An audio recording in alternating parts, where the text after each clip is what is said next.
الحمد لله رب العالمين الصلاة والسلام على رسوله الكريم وعلى آله وصحبه أجمعين وعلى من تبعهم بإحسان إلى يوم الدين. أما بعد، باب تحريم ابتداءنا الكافئ بالسلام وكيفية الرد عليهم واستحباب السلام على أهل مجلس فيهم المسلمون وكفار. ونبي هريرة رضي الله عنه أن رسول الله صلى الله عليه وسلم قال: لا تبدأوا اليهود ولا النصارى بالسلام فإذا لقيتم أحدهم في الطريق فاضطروا إلى أضيقه. رواه مسلم. இனித்துக்குரிய அல்லாஹ்வின் இன்று நாம் பார்க்கக்கூடிய 138 தலைப்பு, இறை மறுப்பாளர்களுக்கு சலாம் கூறுவது தடை செய்யப்பட்டுள்ளது.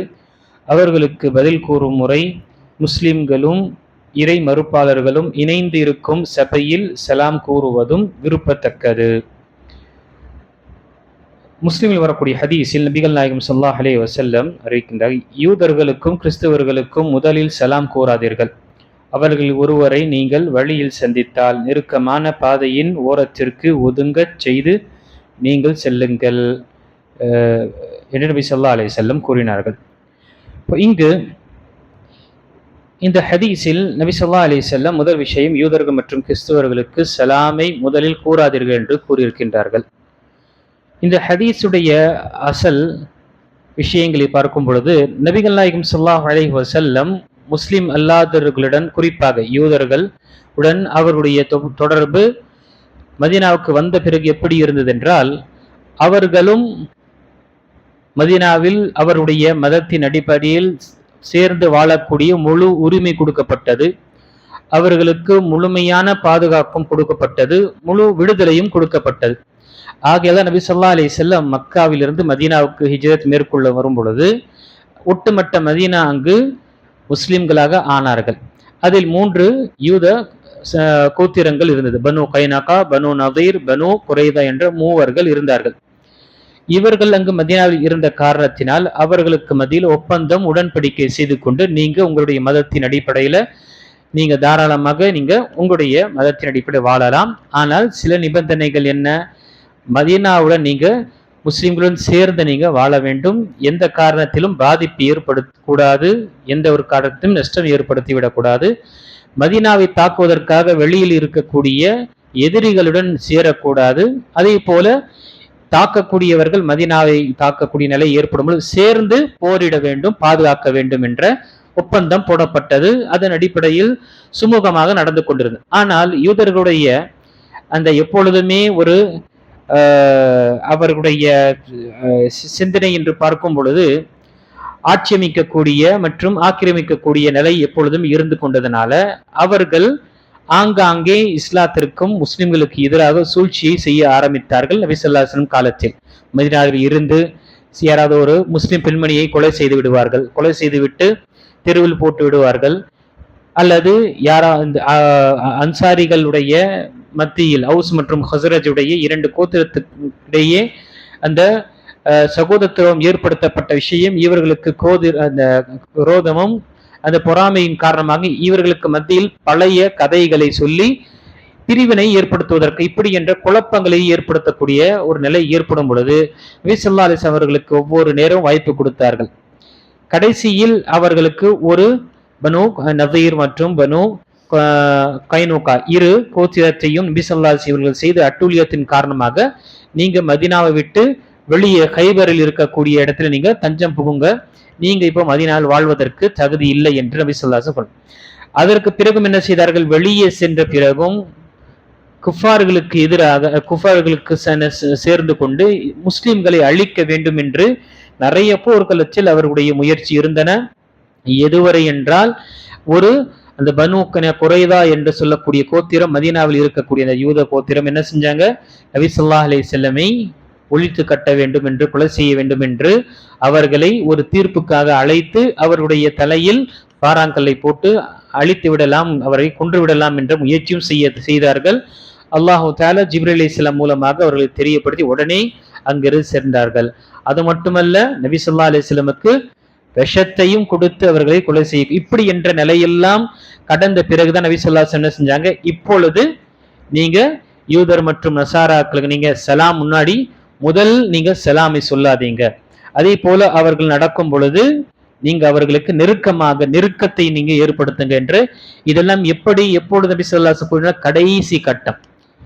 அதே போல ஹாலிஃபுல் யஹூத், நீங்க யூதர்களுக்கு எதிராக நீங்க செயல்படுங்கள் என்று நபி ஸல்லல்லாஹு அலைஹி வஸல்லம் ஏன் இதற்கு இது அனைத்துமே என்ன நாம இதை புரிந்து கொள்ள வேண்டும் என்றால், இந்த ஹதீஸை நாம் புரிந்து கொள்ள வேண்டும் என்றால், இவர்களுக்கு கொடுக்கப்பட்ட அனைத்து வசதிகளும் அனைத்து உரிமைகளையும் நாம் அறிந்து கொண்டு பிறகு இவர்கள் செய்த அட்டூழியங்களையும் இவர்கள் செய்த அடாவடித்தனத்தினால நபி ஸல்லல்லாஹு அலைஹி வஸல்லம் சில இந்த விஷயங்களை ஏற்படுத்தினால் நாம புரிந்து கொள்வது இலகுவாக இருக்கும். இல்லை என்றால் இந்த ஹதீஸை இப்படியே நம்ம புரிந்து கொண்டோம் என்றால், இதனுடைய விளக்கம் இல்லாமல் இதனுடைய பேக்ரவுண்டுடைய நிலை தெரியாமல் என்றால், ஏதோ இஸ்லாம் முஸ்லிம் அல்லாதவர்களை ஏதோ அவர்களை நிர்பந்திக்கக்கூடியதோ அல்லது அவர்களை ஒரு சிரமத்தை ஆழ்த்தக்கூடிய நிலை ஏற்படுத்துகின்றது என்று தவறாக ஒரு சிந்தனை வரும்.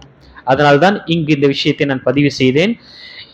அன்று மட்டுமல்ல, அவர்களுடைய சரித்திரத்திலே பார்க்கும் பொழுது அல்லாஹ் தஆலாவே தெளிவாக கூறினார்கள், இவர்கள் குழப்பத்தை உண்டாக்கக்கூடியவர்கள் பூமியில், அதுவும் பெரும் பெரும் குழப்பங்களை உண்டாக்குவார்கள் என்று அல்லாஹ் சூரத்துல் இஸ்ரால தெளிவாக கூறியிருக்கின்றான் இவருடைய நிலைகள். ஆக இப்படிப்பட்ட ஒரு நிலை இருக்கக்கூடிய விஷயத்துல நபி ஸல்லல்லாஹு அலைஹி வஸல்லம் செஞ்சாங்க, நீங்கள் முதல் சலாம் அவர்களுக்கு நீங்க சொல்லலாம். ஏன்னா சலாம் என்பது ஒரு துஆ, ஒரு கண்ணியம், ஒரு வாழ்த்து. நீங்க அவர்களுக்கு செய்யணும். உங்களுக்கு எதிராக சூழ்ச்சி செய்யக்கூடியவனுக்கு நீங்க என்ன வாழ்த்துகின்றீர்கள்? உங்களை கொலை செய்ய வேண்டும், உங்களுடைய தலைவராக இருக்க நபியை அவர் கொலை செய்ய வேண்டும் என்று சொல்லக்கூடியவனுக்கு நீங்க எதற்காக அவர்களுக்கு வாழ்த்து கூறுகின்றீர்கள்? இன்னும் இலகுவாக புரிந்து கொள்ள வேண்டும் என்றால், இப்பொழுது முஸ்லிம்களை கொன்று குவிக்கக்கூடிய அவர்களுக்கு வாழ்த்து கூறுவோமா நாம? இதே நிலைதான் அங்கு ஒரு சூழ்நிலை இருந்தது. ஒவ்வொரு காலகட்டத்தில் இப்படி செய்யக்கூடியவர்களாக இருந்தார். ஆகையால் தான் நபி ஸல்லல்லாஹு அலைஹி வஸல்லம் இந்த விஷயத்தை தெரியப்படுத்தினார்கள். இங்கு இரண்டாவது விஷயத்தில் நபி ஸல்லல்லாஹு அலைஹி வஸல்லம், ஆனால் ஒரு முஸ்லிம் அல்லாதவர், நான் இதற்கு முன்னால் நான் தெரியப்படுத்தினேன், ஒரு முஸ்லிம் அல்லாதவர் நம்முடன் நல்ல முறையாக பழகுகின்றார், எந்த ஒரு அவர் தரப்பிலிருந்து நமக்கு எந்த ஒரு பாதிப்பு ஏற்படாது, சுமூகமாக ஒழுக்கத்துடன் நற்பண்புகளை கொண்டு பழகுகின்றார், அவர் நமக்கு தெளிவான முறையில் சலாம் கூறுகின்றார் என்றால், அவருக்கு நாம் வலைக்கும் அஸ்ஸலாம் என்று சொல்வது அல்லது வலைக்க சலாம் என்று சொல்வது அனுமதிக்கப்பட்டது. எந்த ஒரு தடையும் கிடையாது. ஏனென்றால் தடை செய்யப்பட்ட அந்த ஹதீஸ் பார்க்கும் பொழுது அவர்கள் நபி ஸல்லல்லாஹு அலைஹி வஸல்லமுக்கு அஸ்ஸலாமு என்று சொல்வதற்கு பதிலாக அஸ்ஸாமு, உங்களுக்கு அழிவும் மரணம் ஏற்படட்டும் என்று கூறுவார்கள். நபி ஸல்லல்லாஹு அலைஹி வஸல்லம் அதற்கு பதில் வலைக்கும் என்று அவர்களுக்கு அதை அவர்கள் சொன்னது போல் அது அவர்களுக்கே ஏற்படட்டும் என்று கூறினார்கள். யூதர்களுடைய அந்த சாபம் அல்லாஹ்வுடைய தூதருக்கு எந்த ஒரு பாதிப்பும் ஏற்படாது. ஆனால் நபி ஸல்லல்லாஹு அலைஹி வஸல்லமுடைய ஒரு வார்த்தை வலைக்கும் என்று, அது உங்களுக்கே என்று சொல்லக்கூடிய விஷயம் கண்டிப்பாக அல்லாஹ் ஏற்றுக்கொள்வான். அதனால்தான் அம்மை ஆயிஷா ரலியல்லாஹு அன்ஹா அவர்கள் இந்த வார்த்தை கேட்டவுடன் ரொம்ப கோபம் அடைஞ்சாங்க. கண்டிப்பாக ஒவ்வொருவரும் கோபம் அடைவார்கள். அந்த கோபம் அடைந்தவுடனே உங்கள் மீது அல்லாஹ்வுடைய லானத்தும் அல்லாஹ்வுடைய சாபம் ஏற்படட்டும் என்று பகிரங்கமாக சொல்லும் பொழுது நபி ஸல்லல்லாஹு அலைஹி வஸல்லம் தன்னுடைய மனைவி அம்மி ஆயிஷா கூறின, ஆயிஷாவே, ஏன் நீங்க இந்த வார்த்தையை சொல்றேன்? நான் தான் அவருக்கு பதில் சொல்லிட்டேனே, அதை விட சிறந்த விஷயம் என்ன இருக்கும்? அவர்கள் என்னை சபித்தார்கள் அல்லது எனக்கு மரணம் ஏற்பட வேண்டும், அழிவு ஏற்பட வேண்டும் என்று அவர்கள் சொன்னார்கள்.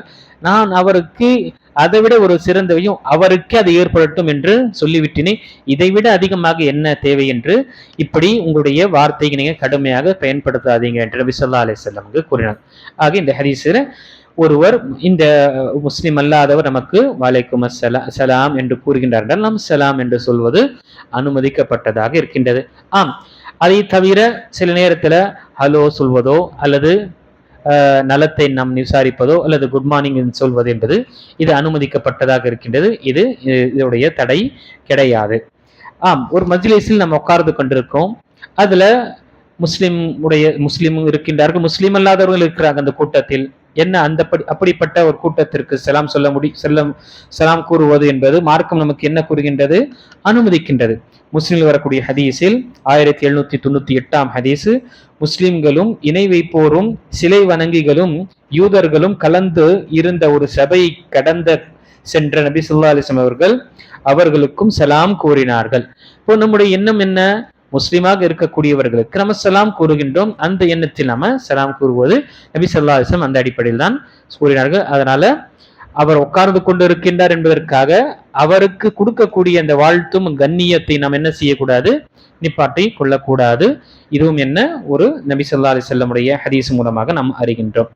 ஆக இஸ்லாம் எப்பொழுதுமே தன்னுடன் சேர்ந்து வாழக்கூடிய அல்லது முஸ்லிம்கள் சகோதரத்துவமாக விரும்பி வாழக்கூடிய யாராக இருக்கட்டும் அவர்களுக்கு எந்த ஒரு சிரமத்தை ஏற்படுத்தக்கூடாது என்று மார்க்கம் நமக்கு கூறுகி. எதுவரை என்றால் ஒப்பந்தத்தின் அடிப்படையில் நீங்க ஒரு நாட்டில் வாழ்றீங்கன்னா அந்த ஒப்பந்தத்தை நீங்க பேண வேண்டும். இதுதான் ஒரு நம்பகமான ஒரு நிலை, இதுதான் ஒரு முஸ்லிம் செய்ய வேண்டும் என்று நமக்கு தெளிவாக ஹதீஸ்கள் மூலமாக உலமாக்கள் நமக்கு தெரியப்படுத்துகின்றார்கள். அது அல்லாஹு தஆலா நம் அனைவர்களுக்கும் அல்லாஹுடைய தூதர் ஸல்லல்லாஹு அலைஹி வஸல்லமுடைய ஹதீஸுகளை தெளிவான முறையில் புரிந்து அதன் பிரகாரம் நாம் அமல்படுத்தக்கூடிய தௌஃபீக்கை அல்லாஹ் கொடுத்தருள்வானாக.